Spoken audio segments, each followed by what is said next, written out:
Welcome back everyone. Welcome to Niti Academy. This is our continuous lecture of last video in which we have started with introduction to corporate finance. So last lecture में हमने कौन-कौन से concept देखे थे? Let's give a view to it. हमने last lecture में corporate finance के questions देखे थे. दिस मीनिंग ऑफ फाइनेंस हमने लास्ट वीडियोस में देखा था. Meaning and definition of corporate finance भी हमने देखा था. फाइनेंसिंग डिसीजन भी देख लिया था हमने क्या होता है. इन्वेस्टमेंट डिसीजन भी देखा था क्या होता है. राइट. मीन कॉर्पोरेट फाइनेंस के ये चारों हमने आंसर्स देख लिए थे क्या होता है. बट इसी का ही एक पार्ट है that is importance of corporate finance. So in this video we have to start with importance of corporate finance. हम पढ़ तो रहे हैं कॉर्पोरेट फाइनेंस बस, बट इसका इंपॉर्टेंस क्या है हमारे बिजनेस में, क्या इम्पैक्ट रहेगा इसका, हमें वो पढ़ना है. हमें क्या इंपॉर्टेंस रहेगा इसका कॉर्पोरेट फाइनेंस का, वो देखना. साथ ही साथ आज के लेक्चर्स में हम कैपिटल रिक्वायरमेंट का भी एक पार्ट स्टार्ट करेंगे. कैपिटल रिक्वायरमेंट में हम फर्स्ट टॉपिक देखेंगे that is fix capital and what are the factors that effect the fix capital. Right. तो in this video we have to learn about what are the importance of corporate finance and what is fixed capital and what's its factor that affect the fixed capital. Right, let's start with importance of corporate finance. Okay, before starting with importance of corporate finance, let's look at the what are the functional area that business cover. Business में बहुत सारी activities होती है. उन activities को हम functions भी बोल सकते हैं. बिजनेस के बहुत सारे फंक्शंस को हम बहुत एरिया में डिवाइड कर सकते हैं. जैसे एक एरिया जो कि एडमिनिस्ट्रेशन एंड आईटी सपोर्ट रहेगा, जो हमारे टेक्निकल रिलेटेड मैटर्स हैंडल्स करेगा. एक मार्केटिंग डिपार्टमेंट जो हमारे प्रोडक्ट के एडवर्टाइजमेंट हैंडल्स करेगा. एक रिसर्च एंड डेवलपमेंट डिपार्टमेंट जो हमारे प्रोडक्ट को इनोवेटिव करने में हेल्प करेगा. ह्यूमन रिसोर्सेज जो कि एचआरस बोल सकते हैं, जो कि हमारे बिजनेस में हमको हेल्प करते हैं किसी को रिक्रूट करना है, एम्प्लॉय करने में.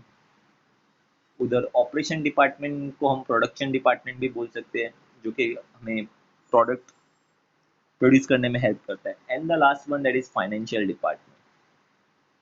फाइनेंशियल डिपार्टमेंट वो डिपार्टमेंट है that fulfil our needs of capital. जो in case if we need our finance capital or money, finance department help us to get access to the capital. Right.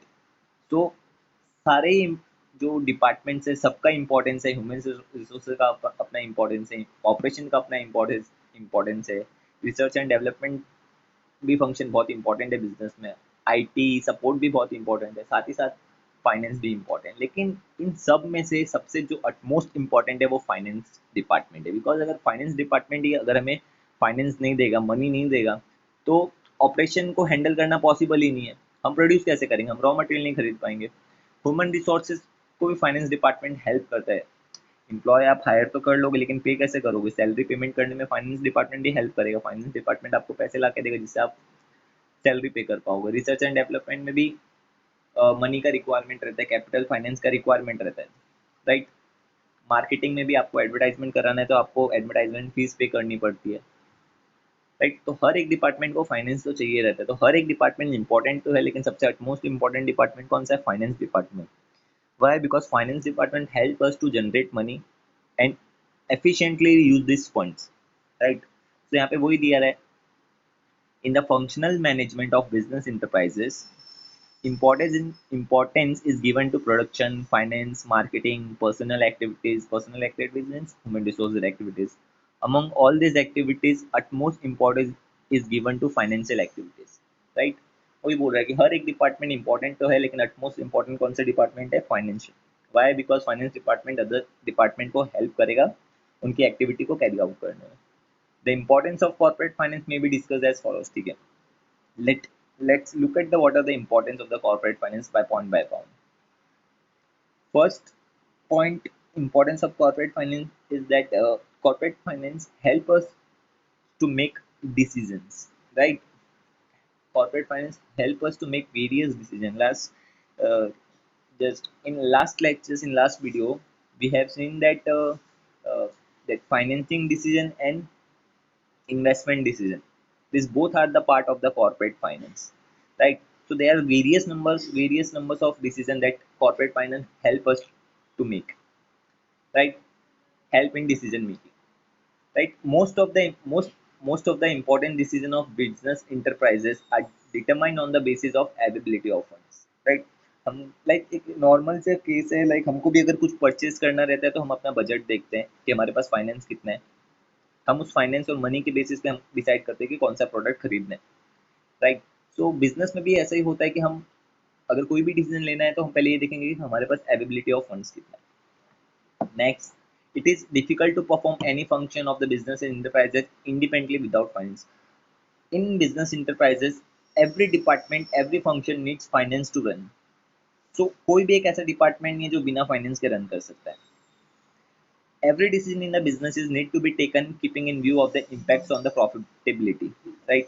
Means आप अगर business में कोई भी decision ले रहे हो तो आपको ये देखना पड़ेगा कि आप जब कॉस्ट इन्वॉल्वमेंट है उसमें, आपको कुछ परचेस करना है तो आपको देखना पड़ेगा उसको सेल करने में आपको कितना प्रॉफिटेबिलिटी हो रही है, राइट? लाइक आपने जैसे कि हमने लास्ट वीडियो के में एक एग्जांपल देखा था मशीनरी का कि 80,000 का कॉस्ट ऑफ मशीनरी है, उससे कुछ प्रोडक्ट सेल करेंगे तो 1 लाख रुपीज जनरेट होगा, तो हमको 20,000 रुपीज प्रॉफिट मिल रहा था, राइट? वैसे एक नेक्स्ट मशीनरी का भी ऑप्शन था कि उसका भी कॉस्ट 80,000 था, लेकिन हम उसको सेल करके 1,82,000 जनरेट कर सकते थे। तो हमने नेक्स्ट सेकंड मशीनरी चूज किया था बिकॉज सेकंड मशीनरी में प्रॉफिटेबिलिटी ज़्यादा थी 40,000। तो बिजनेस के हर एक डिसीजन प्रॉफिटेबिलिटी के ऊपर डिपेंड्स करेंगे कि हम कितना प्रॉफिट कमा सकते हैं, कितना प्रॉफिट अर्न कर सकते हैं। There may be numbers of alternative but the management is required to select the best one. ठीक है, जैसे कि एग्जांपल में हमने बेस्ट वन सिलेक्ट किया था, दोनों में प्रॉफिटेबिलिटी थी, लेकिन हमने देखा था कि बेस्ट प्रॉफिटेबिलिटी किसमें प्रोवाइड हो रही है, कौन हमारे प्रॉफिटेबिलिटी को इन्हांस कर रहा है, इंक्रीज कर रहा है। इन्हांस मतलब इंक्रीज कर रहा है। Business organization can give green signal to the project only when it is financially viable.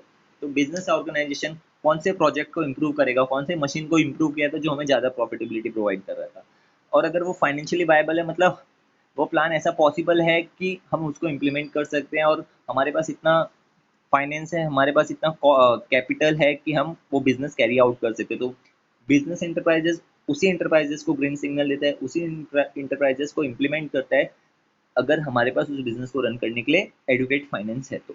ठीक है, ये था फर्स्ट, डिसीजन मेकिंग में हेल्प करता है। सेकंड है हमको हमको कॉर्पोरेट फाइनेंस कैपिटल जनरेट करने में हेल्प करता है। जैसे कि हमने लास्ट वीडियो में देखा था कि if we have to generate finance in the market, we have to take financial decision. There are many sources of the finance that we can access, like but हमने जो हमारा टॉपिक देखा था, हमने देखा था कि कैपिटल मार्केट से हम फाइनेंस लेके आ सकते हैं, जैसे इक्विटी या डेब्ट किसी से भी या दोनों के कॉम्बिनेशन से भी लेके आ सकते हैं। हमने हमारा कॉन्सेप्ट फिलहाल इक्विटी एंड डेब्ट तक ही रखा है, लेकिन in in financial market there are various sources from where we can access और can generate finance, right?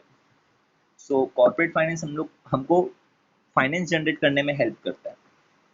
Help in raising capital for a project. Whenever a business firm want to start a new venture, it needs to raise capital, right?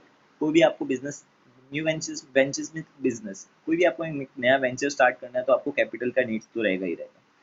तो आपको corporate finance आपको help करेगा वो आपके need satisfy करने में। Business firm can raise funds by issuing shares, debentures, bonds. Debenture and bonds डेप्ट market से मिलता है हमें, एंड शेयर्स तो शेयर मार्केट से मिलता है, और even by taking loan from the banks भी लोन प्रोवाइड करती है। सब एक कॉर्पोरेट फाइनेंस का पार्ट ही है, right? Let's give to the view to third point. Okay, third point क्या है? Research and development. ओके, अगर हम कोई बिजनेस स्टार्ट कर रहे हैं, right, if we have started some business, we have to continuously improve day by day. This require research and development. Suppose we are the innovative of one product. वो product एक ऐसा है जिसमें improvement possible है, जिसमें like हम कुछ like आप फोन्स देख सकते हो, आपके जो मोबाइल फोन्स है, अगर 20 साल पहले जाके देखोगे तो फोन्स के साइज बड़े होते थे, राइट?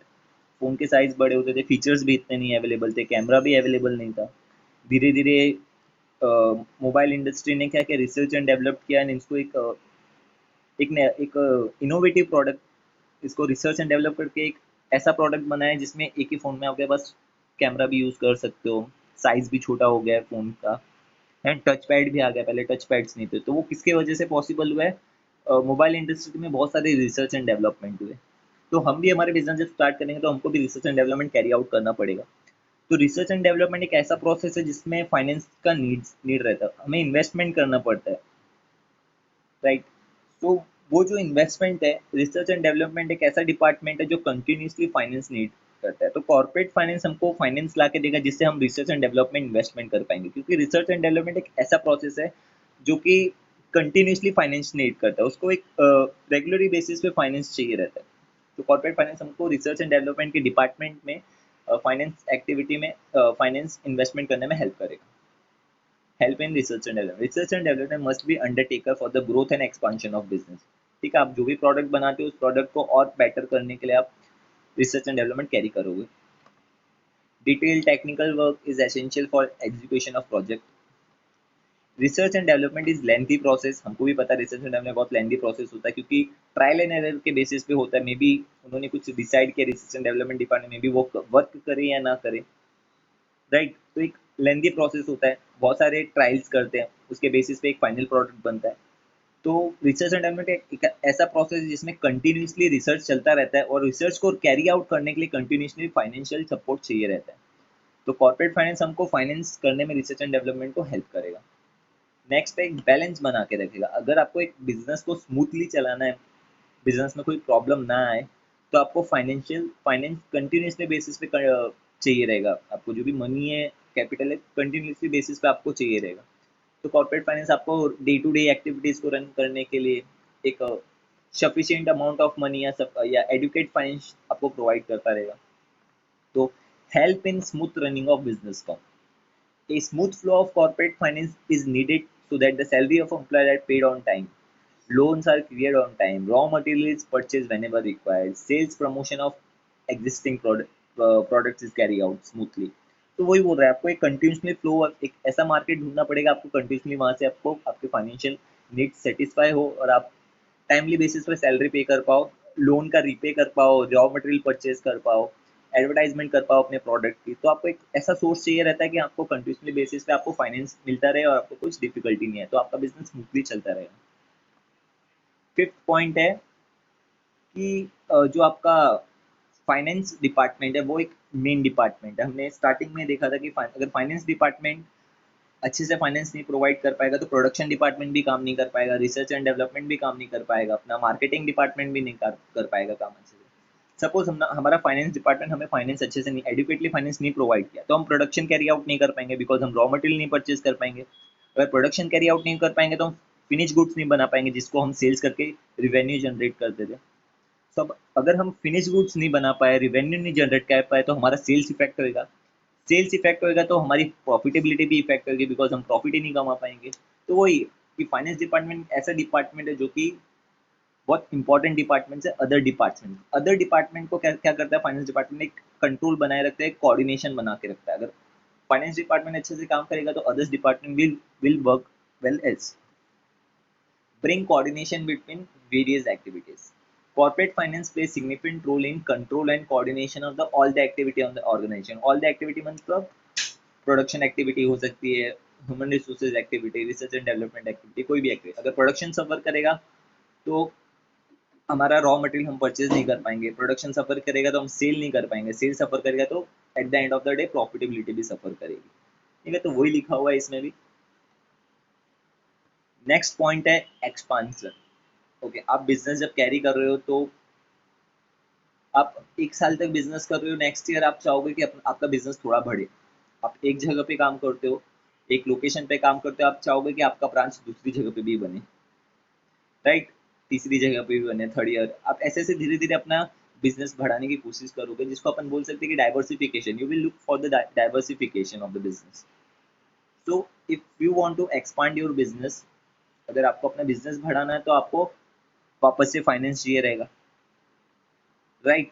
तो अगर आपको अपने बिजनेस का एक्सपांशन करना है तो आपको फाइनेंस चाहिए रहेगा। कॉर्पोरेट फाइनेंस क्या करेगा, आपको हेल्प करेगा एक्सपांशन में और डाइवर्सिफिकेशन में। डाइवर्सिफिकेशन मतलब इंप्रूवमेंट में, बिजनेस को ग्रो करने में, बड़ा करने में। और तो अगर आपको बिजनेस ग्रो करना है, एक्सपांड करना है, तो आपके पास एक मॉडर्न टेक्नोलॉजीज होनी चाहिए, मॉडर्न टेक्निक्स होनी चाहिए जो कि अपने करंट मार्केट में चल रही। ट्रेडिशनल वे में जो प्रोडक्शन होता था, ट्रेडिशनल में भी वो हैंड के बेसिस पे होता था, ह्यूमन रिसोर्सेज चाहिए रहता था। अब करंटली वही प्रोडक्ट हम एक मॉडर्न मशीन के बेसिस पे होगी जिसमें ह्यूमन इंटरवेंशन नहीं रहेगा। सो अगर आपको प्रमोट करना है, आपको एक्सपांशन करना है और डाइवर्सिफिकेशन करना है, तो आपको मॉडर्न मशीन चाहिए रहेगी, जो कि मे बी कॉस्टली हो सकती है।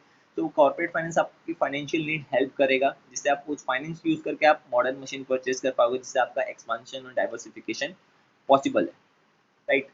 Next point, risk management.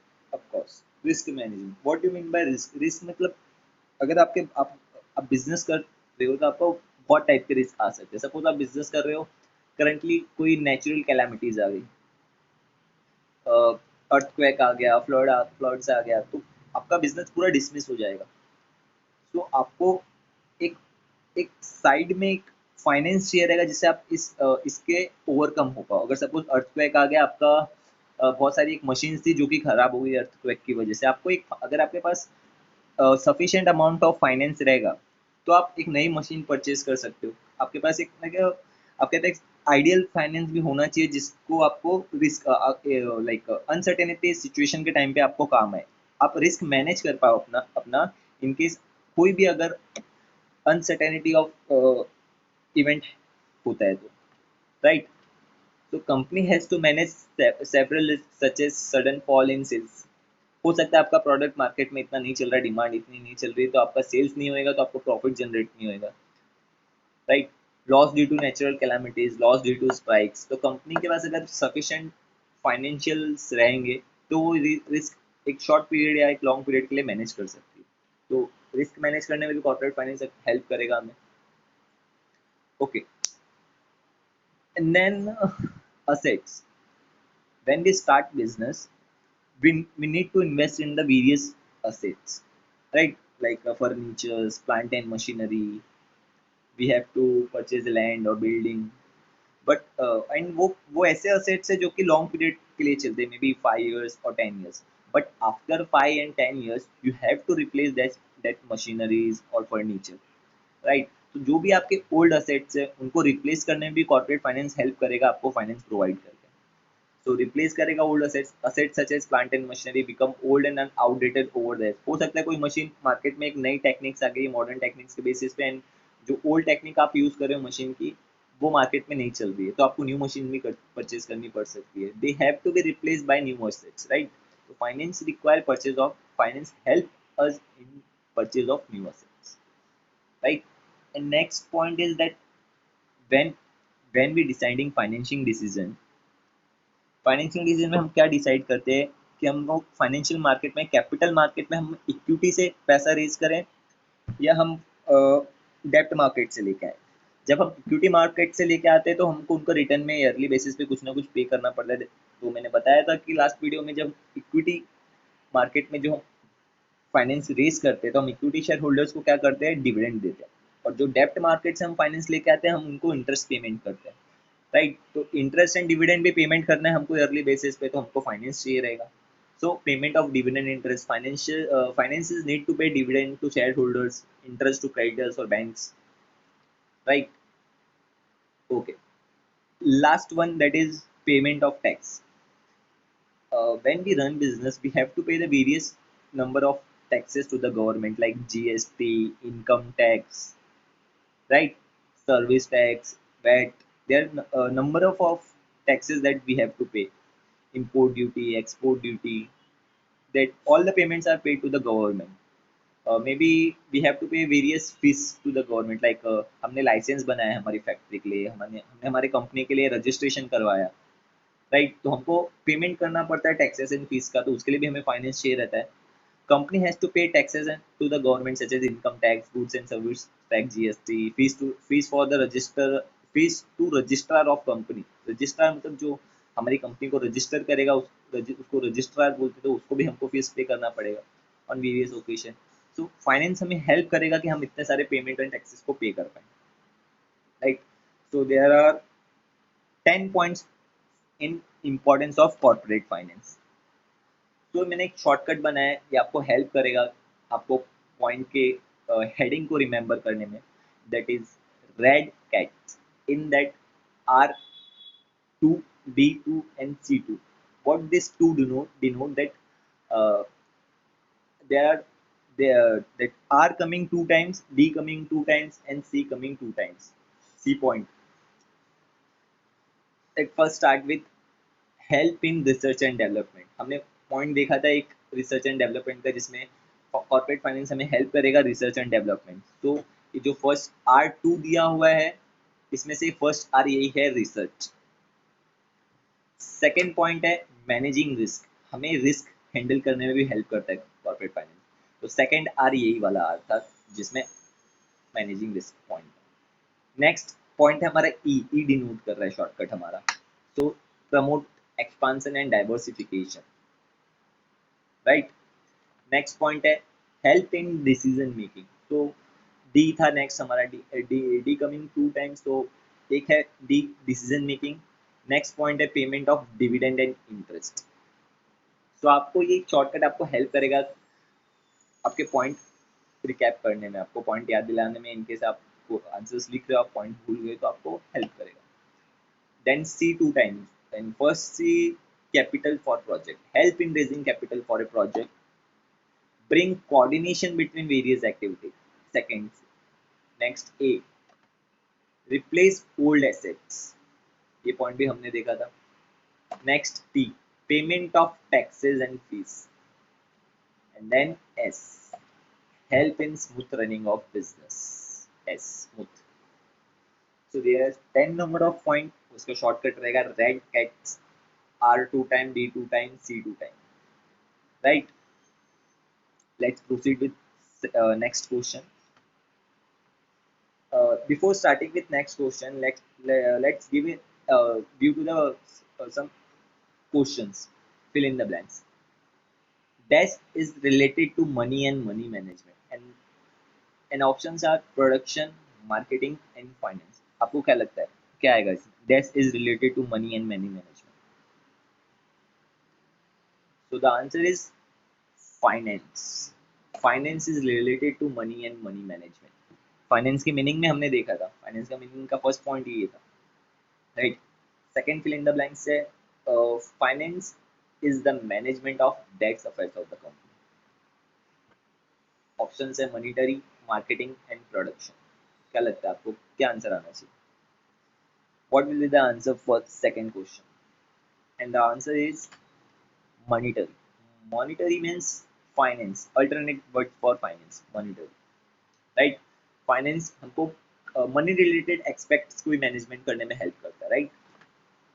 Next है corporation finance deal with the acquisition and use of debts by the business corporation. Corporate finance हमें किस चीज के एक्विजिशन में हेल्प करता है?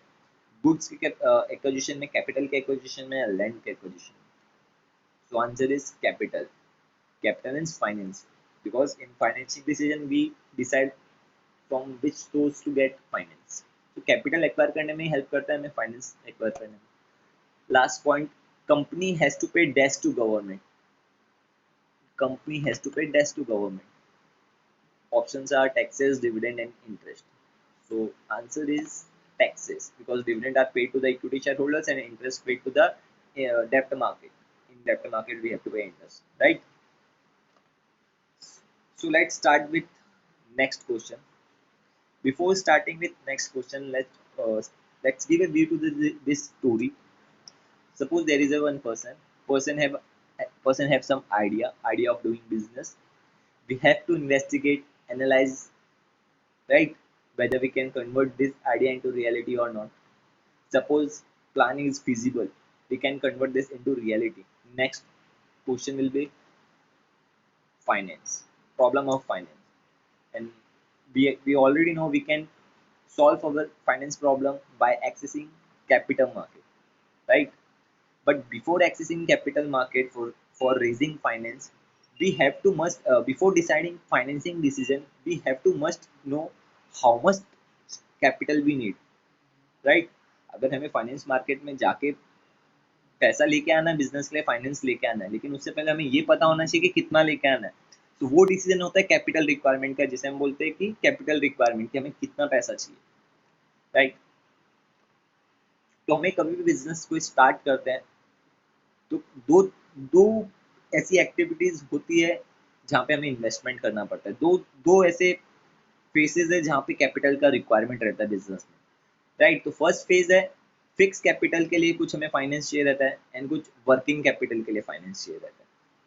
जैसे कि मैंने स्टार्टिंग के फर्स्ट लेक्चर पार्ट 1 में बताया था, फिक्स कैपिटल हमें तब चाहिए रहता है उन उन उन असेट्स में हमें डालना पड़ता है जो कि एक लॉन्ग पीरियड के लिए चलते हैं, like fix assets like land, building, plant and machinery. हमने ऑफिस खरीद लिया, राइट। तो ये कैसा है, ये ऐसे असेट्स है जो कि लॉन्ग पीरियड के लिए चलते, day by day finance need नहीं रहता है इनके लिए। एक बार हमने परचेज कर लिया तो वो बहुत टाइम तक चलता है। Fix fix capital requirement and बहुत ह्यूज अमाउंट ऑफ मनी चाहिए रहता है fix capital. And next point है कि working capital requirement. Working capital requirement ऐसे फाइनेंस के लिए चाहिए, ऐसे एक्टिविटीज के लिए चाहिए रहता है जहाँ पे हमें डे टू डे इन्वेस्टमेंट करना पड़ता है, लाइक हमें रॉ मटेरियल रेगुलरली परचेज करना पड़ेगा, हमें सैलरी पे करनी पड़ेगी, हमें रेंट पे करना पड़ता है, इलेक्ट्रिसिटी पे करना, तो वो वर्किंग कैपिटल होता है कि हमें डे बाय डे या मंथली बेसिस पे वो फाइनेंस चाहिए रहता है, तो हम बिजनेस स्मूथली रन पाए। एंड फिक्स कैपिटल ऐसा कैपिटल है, ऐसी एक्टिविटीज में हम इन्वेस्टमेंट करते हैं जहाँ पे एक लॉन्ग पीरियड के लिए चलता है, ठीक है। तो हमें कैपिटल रिक्वायरमेंट दो प्रोसेस के लिए चाहिए रहते हैं, दो एक्सपेक्ट के लिए चाहिए रहता है। अगर हम कैपिटल रिक्वायरमेंट हमारा डिसाइड कर लेंगे तो हम अपना फाइनेंसिंग डिसीजन भी ले सकते हैं, right. So examples of the fixed capital where we require, okay, we are proceeding with the first aspect, that is fixed capital requirement. And fixed capital are required for various activities, like we have to purchase plant and machinery, so we invest in plant and machinery. Factory and building, land and building, we may purchase land and building for running business. Headquarter, like एक बड़ी office खरीदेंगे कहीं पे जा करके। Infrastructure, computing and communication, phones चाहिए रहेंगे, बहुत सारे डेस्कटॉप्स खरीदने पड़ेंगे, कंप्यूटर्स खरीदने पड़ेंगे, राइट। पेटेंट्स, कॉपीराइट, गुडविल, ये आपने बहुत अकाउंट्स में सुना रहेगा, इसको इंटेंजिबल असेट्स बोलते हैं। तो फिक्स कैपिटल और एंड ये सारे ऐसे एसेट्स हैं जो कि एक लॉन्ग पीरियड के लिए चलेंगे, एंड इनमें हमें डे टू डे बेसिस पे इन्वेस्टमेंट नहीं करना पड़ेगा, राइट। यहाँ पे भी एक जस्ट एग्जांपल है, लैंड एंड बिल्डिंग में परचेज कर दिया, मशीनरी परचेज किया, कंप्यूटर्स परचेज किए, फ़ोन्स परचेज किए हमारे एम्प्लॉयज़ के लिए, ट्रक परचेज किया, फर्नीचर परचेज किया। नेक्स्ट अगेन ये भी प्लांट एंड मशीनरी में आ जाएगा आपके, track, bulldozer type, right. These are the fix assets, and ये सारे एक ऐसे असेट्स है जो कि हमने एक बार खरीद लिया तो लॉन्ग पीरियड के बाद में ही हमें वापस से रिप्लेस करना पड़ता है, right. Day to day basis पे हमें इनमें इन्वेस्टमेंट नहीं करना पड़ता। तो fix capital is the capital which is used for buying fixed assets which are used for a long period of time in the business, right। fixed capital हम उसमें किन में इन्वेस्टमेंट करते हैं, फिक्स असेट्स में इन्वेस्टमेंट करते हैं, और वो कितने पीरियड के लिए चलता है, लॉन्ग पीरियड के लिए चलता है। This assets are not meant for resale, हम इसको इनको रीसेल नहीं करते हैं क्योंकि हम बिजनेस में इनका यूज करते हैं, हम रीसेल के लिए हम नहीं परचेज करते assets. In simple words, fix capital refers to capital invested for acquiring fix assets, right. Fix capital इसलिए ही लेके आते हैं क्योंकि हमें इन्वेस्टमेंट करना है fix asset. It's stay in business for a long period, almost permanently, temporary basis के लिए नहीं लेके आते। Example of fix capital R capital used for purchasing land and building, furniture, plant and machinery, right. Such capital is required usually at the time of establishment of a new company. However, existing company may also need such capital for their expansion. Like आप कोई एक नया business start कर रहे हो तभी आपको generally land and building, plant and machinery, ये सब परचेज करके लेके आना पड़ता है। तो इसका बोलने का मतलब ये है कि फिक्स कैपिटल नॉर्मली जब हम एक नया बिजनेस स्टार्ट करते हैं तभी चाहिए रहता है, और मे बी कभी कभी एग्जिस्टिंग बिजनेस में भी चाहिए रहता है। अगर आपको एक्सपांशन करना है, तो जैसे मैंने बताया एक्सपांशन करना है, आपको फ्रेंचाइजी बहुत सारे ब्रांचेस खोलने हैं, तब भी आपको चाहिए रहेगा। ओके, फिक्स कैपिटल पहले किसको जो पर्सन होता है, जो जिसके पास आइडिया आता है बिजनेस करने का, the person who have the idea of doing some business, right, that person is called as promoter, right. Promoters बोलते हैं उसको। तो इनिशियल प्लान कौन करता है, वो प्रमोटर ही इनिशियली प्लान बनाएगा कि हमें कौन सा बिल्डिंग खरीदनी है, कौन सी प्लांट एंड मशीनरी खरीदनी है, right. Initial planning of fixed capital requirement is made by company's promoter, and promoter कौन होता है, the person who have idea of doing business, right। For this they first prepare a list of fixed assets needed to buy the companies, and cost of this assets. तो promoter क्या करेगा, एक piece of paper पे decide करेगा कि उसे कौन कौन सी फिक्स असेट्स परचेज करने हैं। उसके एस्टिमेटेड जो मार्केट में अमाउंट्स हम परचेज करेंगे वो एस्टिमेटेड अमाउंट भी लिख देगा कि हमें कितने कितने में मिल सकती है मशीन, राइट। दे बाद में वो क्या करेगा, वो मार्केट्स में इंफॉर्मेशन कलेक्ट करेगा रिगार्डिंग, क्योंकि ऑफकोर्स इंडिया में बार्गेनिंग बार्गेनिंग तो होती ही होती है। They collect information regarding price of land, cost of construction of building, cost of plant and machinery। तो सप्लायर बहुत सारे होते हैं, एक जन तो नहीं होता है। हमें अगर कोई मशीनरी खरीदने में एक सप्लायर से जाके पूछेंगे, दूसरे से पूछेंगे, दोनों के कॉस्ट कंपेयर करेंगे कि हमको हमको कौन सा पर्सन कम में दे रहा है। तो मार्केट से जाके इन्फॉर्मेशन कलेक्ट करेंगे, जो हमने लिस्ट बनाई है उस लिस्ट में जो जो असेट्स है सबके अलग अलग प्राइस जो भी मार्केट में चल रहे हैं हम देखेंगे किससे हमको सबसे कम कॉस्ट में मिल सकता है। That cost of different fixed assets is calculated, right?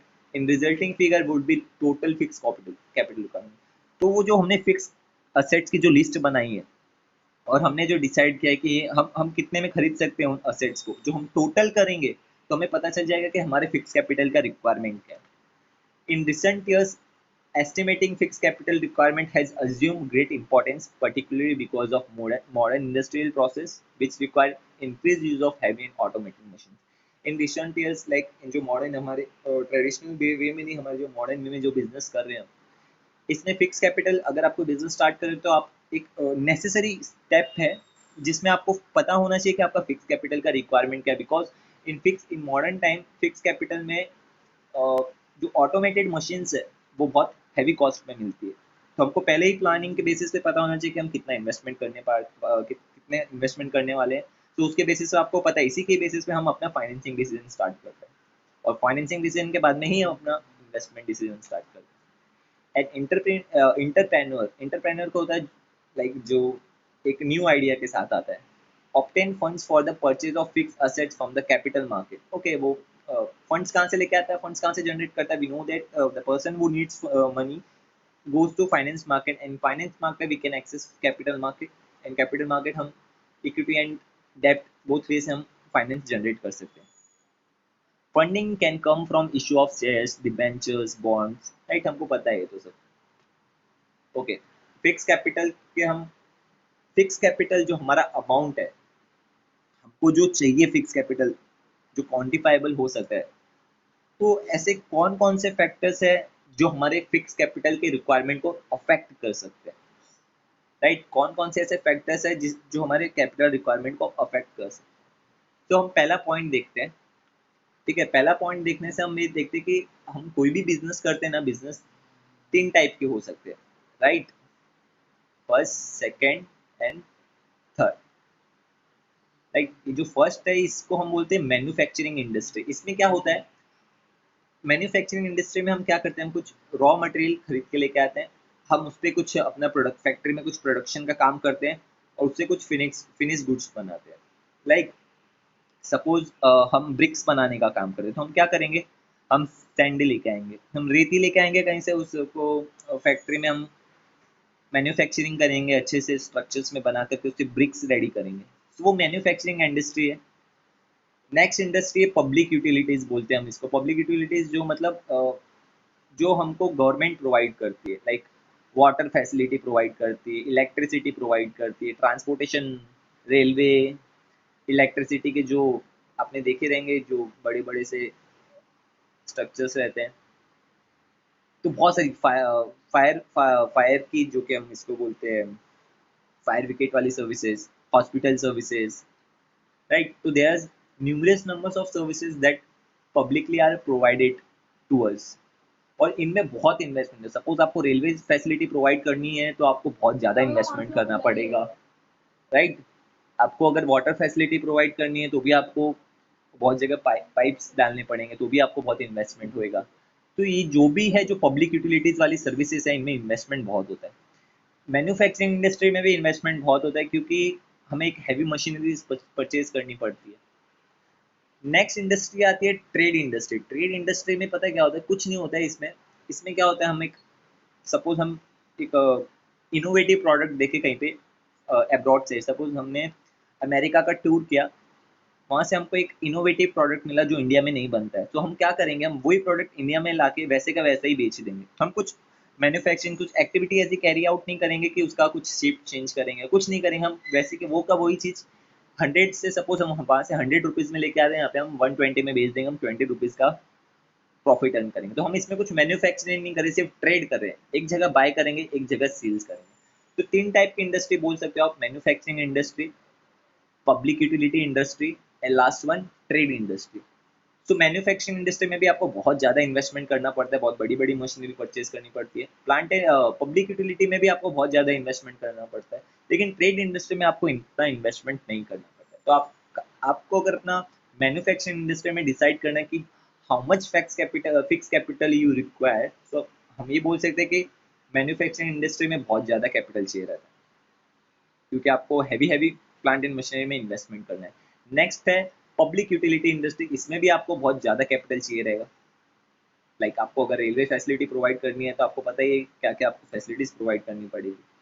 अब राइट, ट्रेड इंडस्ट्री में आपको इतना इन्वेस्टमेंट नहीं करना पड़ता है, बहुत कम अमाउंट ऑफ फाइनेंस चाहिए रहता है।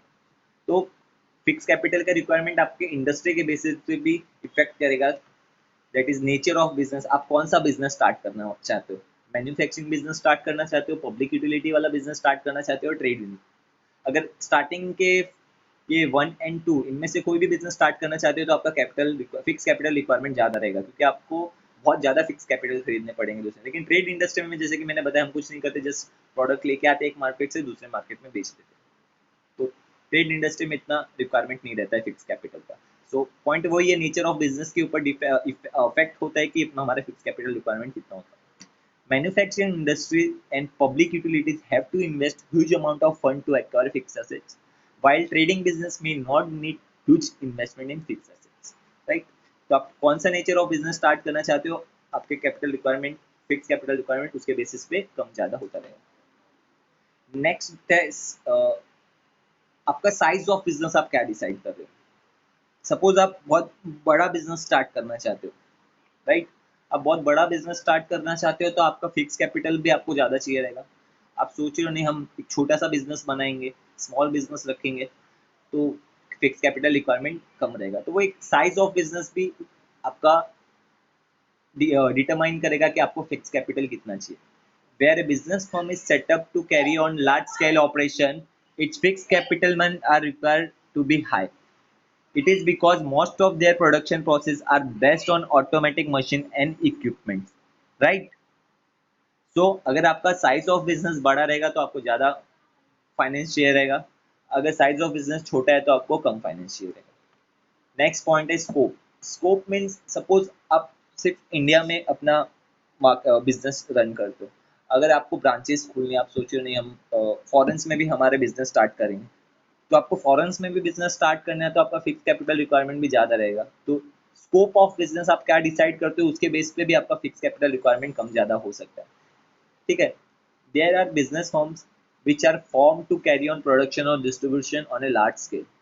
आप बहुत ज़्यादा प्रोडक्शन करना चाहते हो, डिस्ट्रीब्यूट भी बहुत बड़े एरिया में करना चाहते हो, तो ऑफकोर्स आपके बिजनेस में फिक्स कैपिटल, आपको ज़्यादा मशीनरी परचेज करनी पड़ेगी, right. Such business would required more amount of fix capital, right. Scope अगर आप ज़्यादा डिसाइड करोगे, आप बिजनेस बहुत बड़े स्केल पे लेके जाना चाहते हो, आउट ऑफ कंट्री भी लेके जाना चाहते हो, तो आपका फिक्स कैपिटल रिक्वायरमेंट ज़्यादा रहेगा। नेक्स्ट है एक फैसिलिटी होती है। सपोज मैंने आपको जैसे कि बताया कि फिक्स कैपिटल में हमें फिक्स असेट्स में इन्वेस्टमेंट करना पड़ता है, बट फिक्स असेट्स हमें क्यों चाहिए रहता है, क्योंकि उस असेट्स का यूज करके हम कुछ एक प्रोडक्ट बनाएंगे जो हम सेल्स करेंगे मार्केट में। बट सपोज वो मशीनरी जो हम परचेज करने की सोच रहे हैं, सपोज वो मशीनरी 1 लाख रुपीज में हम परचेज कर सकते हैं, वही मशीनरी अगर हम रेंट पे ले तो हमें 10,000 रुपीज पे करना पड़ेगा ईयरली बेसिस पे। तो अगर कोई चीज़ रेंट पे अवेलेबल है तो it's better to go for rent, because rent में आपको कम अमाउंट देना पड़ता है, बट अगर आप फिक्स कैपिटल में अगर उसको परचेज कर लोगे तो आपको बहुत ह्यूज अमाउंट पे करना होता है। तो अगर आप रेंट के लिए डिसाइड करते हो तो आपको फिक्स कैपिटल कम देना पड़ेगा, फिक्स कैपिटल का रिक्वायरमेंट कम हो जाएगा। अगर आप परचेज के लिए डिसाइड करते हो तो आपका फिक्स कैपिटल रिक्वायरमेंट ज़्यादा रहेगा। तो आप रेंट डिसाइड कर रहे हो तो आपका लीज और रेंट दोनों अल्टरनेट टर्म है, लीज भी बोलते हैं रेंट को। अगर आप रेंट के लिए जा रहे हो तो आपको फिक्स कैपिटल कम देना पड़ेगा, रिक्वायरमेंट कम रहेगा। अगर परचेज करने जा रहे हो तो फिक्स कैपिटल रिक्वायरमेंट ज़्यादा रहेगा। तो लीज एंड रेंट ये डिसीजन भी आपका अफेक्ट करता है कि आपको कितना फिक्स कैपिटल चाहिए। नेक्स्ट क्वेश्चन है सब कॉन्ट्रैक्ट। नॉर्मली बिजनेस में क्या होता है, बहुत सारे स्टेप्स होते हैं। अगर आपको कुछ मैन्युफैक्चरिंग करना है तो एक एक मशीन से दूसरी मशीन में जाती है, दूसरी मशीन से तीसरी मशीन में जाती है। बहुत सारे एक प्रोसेस होता है, एक स्टेप्स होता है मशीन को बनाने का। लाइक सपोज फोन फोन का ले लेते हैं, मोबाइल फोन का एग्जांपल लेते हैं कि मोबाइल फोन में क्या होता है, पहले पहले मे बी स्ट्रक्चर डिसाइड होता है, बाहर की जो स्ट्रक्चर होता है वो बनाते हैं, बाद में अंदर की मशीन्स बनाते हैं, बाद में स्क्रीन बनाने का काम कोई दूसरा प्रोसेस करता है, टच स्क्रीन बनाने का काम दूसरा करता है कोई, स्पीकर बनाने का काम कोई दूसरा करता है, एंड एक दूसरा प्रोसेस है जो कि इन सबको असेंबल करता है। तो सपोज हमको ऐसा हो रहा है कि स्पीकर बनाने में हमको बहुत ज़्यादा कॉस्ट लग रहा है, तो ऐसा हो सकता है हम किसी और से स्पीकर परचेज लेके आए और अदर्स पार्ट हम ही बनाएंगे, बस स्पीकर हम बाहर से लेके आ जाते हैं बिकॉज हमको स्पीकर बनाने में बहुत ज़्यादा कॉस्ट लग रहा है। तो इसको बोलते हैं हम कॉन्ट्रैक्ट, सब कॉन्ट्रैक्ट कर देंगे, हम किसी दूसरे को दे देंगे, राइट। तो इसको हम सब कॉन्ट्रैक्ट बोलते हैं। ठीक है, arrangement of sub contract, if business want to some contract some process of production to others, limited assets are required. So जो हम स्पीकर बनाने के लिए हमको जो असेट्स चाहिए रहते हैं वो असेट्स हमें नहीं चाहिए रहेंगे, क्योंकि हम असेट्स बाहर से बनवा करके वो स्पीकर हम बाहर से बनवा करके ले रहे हैं मोबाइल फोन का। अदर्स पार्ट्स हम ही बनाएंगे, क्योंकि हमें वो मशीन बहुत महंगी पड़ रही थी स्पीकर बनाने वाली। सो अगर हम सब कॉन्ट्रैक्ट अरेंज करते तो हमारा फिक्स कैपिटल का रिक्वायरमेंट भी कम हो जाएगा, राइट। हमें वो फिक्स कैपिटल का वो स्पीकर बनाने वाले जो प्लांट एंड मशीनरी थी उसमें इन्वेस्टमेंट नहीं करना पड़ेगा। नेक्स्ट पॉइंट है, जैसे कि रेंट होता है, रेंट पे भी ले सकते, कोई असेट्स हम रेंट पे भी ले सकते हैं तो हमें कम फिक्स कैपिटल डालना पड़ेगा बिजनेस में, राइट। वैसे ही होता है OLX, आपने सुना रहेगा OLX पे क्या होता है। OLX एक ऐसा प्लेटफॉर्म है जहाँ पे आप सेकेंड हैंड मशीनरी परचेज करते हो, you can by the old assets from the OLX, right. तो अगर आप ओल्ड मशीन परचेज करते हो तो आपको कम अमाउंट ऑफ फाइनेंस इन्वेस्ट करना पड़ता है। अगर वही मशीन आप अगर न्यू परचेज करने जाओ तो आपको एक huge amount of money spend करना पड़ता है। सो आप अगर डिसाइड कर रहे हो कि आप ओल्ड असेट्स परचेज करने जाओगे तो आपका फिक्स कैपिटल रिक्वायरमेंट कम हो जाएगा। आप अगर न्यू न्यू मशीनरी परचेज करने जाओगे तो आपका फिक्स कैपिटल रिक्वायरमेंट ज़्यादा हो जाएगा। तो एक अगर ओल्ड असेट्स अगर एक ऐसा फैक्टर है जो आपका फिक्स कैपिटल रिक्वायरमेंट कम ज़्यादा कर सकता है। If old equipment and plants are available at low price then it would reduce the needs for the investment in fixed assets। तो ये भी एक ऐसा फैक्टर है जो कि आपका फिक्स कैपिटल रिक्वायरमेंट कम ज़्यादा कर सकता है, इफेक्ट कर सकता है। नेक्स्ट है, हमने एक देखा कि हम रेंट एंड लीज पे ले सकते हैं फिक्स असेट्स, एक और हमने देखा कि हम ओल्ड असेट्स यूज कर सकते हैं। एक और फैसिलिटी है कंसेशनल रेट स्कीम। कभी कभी क्या होता है, अगर आप कोई फैक्ट्री स्टार्ट करना चाहते हो तो कभी कभी क्या होता है, गवर्नमेंट हमें एक फैसिलिटी प्रोवाइड करती है। गवर्नमेंट हमें बोलती है कि आप एक इंडिया के अगर कोई बैकवर्ड एरिया में जा करके, बैकवर्ड एरिया जो कि इतना डेवलप्ड नहीं है वहाँ पर पे जा करके अगर आप अपनी इंडस्ट्री बनाते हो, वहाँ पे आप जाकर फैक्ट्री लगाओगे तो हम आपको ग्रांट्स देंगे, हम आपको लैंड एंड बिल्डिंग फ्री में दे देंगे, कोई लैंड फ्री में दे देंगे, राइट। ऐसी फैसिलिटी प्रोवाइड करता है हमें गवर्नमेंट कभी कभी। तो कंसेशनल राइट, कभी कभी ऐसा होता है कि कोई मशीन परचेज करनी है हमें तो एक सप्लायर हमें डिस्काउंट नहीं देता है, एंड द अदर कोई दूसरा सप्लायर है जो हमें हुज डिस्काउंट देने के लिए रेडी है, राइट। तो acquisition of assets on concessional rates with view to foster industrial growth regional level, the government may provide land and building material at concessional rate, right। Plant and equipments may be made available on instalment. हाँ, एक और system है जैसे कि maybe हम EMI basis पे ले सकते हैं। EMI बेसिस पे भी लेंगे तो हमें पूरा अमाउंट सपोज 1 लाख का कोई असेट्स है तो हमें 1 लाख नहीं 10,000 करके 10 मंथ्स में पेमेंट करना है, तभी हमें बेटर रहेगा, एक साथ हमें इन्वेस्टमेंट नहीं करना पड़ेगा, राइट। तो अगर हमें कंसेशनल रेट में अवेलेबल है कोई फिक्स असेट्स तब भी हमारा फिक्स कैपिटल रिक्वायरमेंट कम हो सकता है। ये भी एक ऐसा फैक्टर्स है जो कि हमारा फिक्स कैपिटल रिक्वायरमेंट इफेक्ट करता है। नेक्स्ट है war, international condition, right. suppose we are expecting that there may be a war between India and America, right। And America हम जो बिजनेस हैंडल करते हैं हमारा रॉ मटेरियल अमेरिका से खरीद के लेके आते हैं, एंड वॉर के कंडीशन में ऐसा होता है कि ट्रेड बीच में रुक जाता है, हमें गवर्नमेंट अलाउड नहीं करती है कि वहाँ से परचेज करना। तो हमें ऐसा लग रहा है कि हो सकता है, तो मैं क्या करूँगा, मैं रॉ मटेरियल जितना से जितना ज़्यादा हो सके पहले ही खरीद के लेके आ जाऊँगा, क्योंकि मैं नहीं चाहूँगा कि मेरा बिजनेस अफेक्ट करे इस वॉर की वजह से। तो अगर इंटरनेशनल कंडीशन सही नहीं है मार्केट की तो मैं क्या करूँगा, रॉ मटेरियल एक साथ खरीद के लेके आ जाऊँगा, जिससे मेरा फिक्स कैपिटल रिक्वायरमेंट ज़्यादा हो सकता है, क्योंकि मुझे एक साथ इन्वेस्टमेंट करना पड़ेगा। This factor is very significant particularly in large organization. ये फैक्टर उन्हीं को इफेक्ट करेगा जो कि मल्टीनेशनल कंपनी है, जो बहुत बड़े लेवल पे काम करती है, ऑन इंटरनेशनल लेवल उनके ब्रांचेस भी बहुत अलग अलग जगह पे। For example, company expecting war may decide to invest large fund to expand fixed assets before there is shortage of material, right? Next point है इकोनॉमिक ट्रेंड। अच्छा, इसमें क्या होता है, अगर हमें ऐसा लग रहा है कि हमारा इंडिया का इकोनॉमी बहुत अच्छा होने वाला है आगे जा करके, इकोनॉमी का ट्रेंड हमें ऐसा लग रहा है कि बहुत अच्छा रहेगा, अगर अच्छा रहेगा, मेरा एंटिसिपेशन ऐसा है कि इकोनॉमी का ट्रेंड अच्छा रहेगा, तो मैं ऑफकोर्स बिजनेस के एक्सपांशन के लिए जाऊंगा, मैं अपना चाहूंगा कि बिजनेस बढ़ाऊं। तो अगर इकोनॉमी का ट्रेंड अच्छा रहेगा और मुझे ऐसा लग रहा है कि मैं बिजनेस मेरा एक्सपांड कर सकता हूँ, तो मुझे फिक्स कैपिटल का रिक्वायरमेंट ज़्यादा चाहिए रहेगा, मुझे ऐसे जगह पे इन्वेस्टमेंट करना पड़ सकता है, राइट, ह्यूज अमाउंट में, राइट। तो दैट ट्रेंड इन इकोनॉमिक में इफेक्ट अवर फिक्स कैपिटल रिक्वायरमेंट। तो last point is population trend. When the population is increasing at high rate, certain manufacturing find this is an opportunity to expand business. अगर population धीरे धीरे बढ़ रही है तो हमें ये भी पता है कि मार्केट में डिमांड भी उसी हिसाब से बढ़ेगी। अगर मार्केट में डिमांड बढ़ेगी तो मैं इसको एक अपॉर्चुनिटी के वे में दे सकता हूँ कि लाइक मुझे भी मेरा जो मैं प्रोडक्शन करता हूँ मुझे प्रोडक्शन बढ़ाना पड़ेगा, प्रोडक्शन बढ़ाना पड़ेगा मीन्स मुझे और मशीनरी परचेज करनी पड़ेगी। तो मशीनरी परचेज करूंगा तो अगेन मुझे फिक्स कैपिटल का रिक्वायरमेंट ज़्यादा रहेगा। तो पॉपुलेशन ट्रेंड भी आपका फिक्स कैपिटल रिक्वायरमेंट डिसाइड करेगा कि आपको कम कम फिक्स कैपिटल चाहिए या ज़्यादा फिक्स कैपिटल चाहिए। सो ये जो 10 पॉइंट्स हमने देखे, ये ऐसे फैक्टर्स है जो हमारे फिक्स कैपिटल को इफेक्ट कर सकते हैं। ओके, अगेन एक और है 11th factor, that is consumer preference.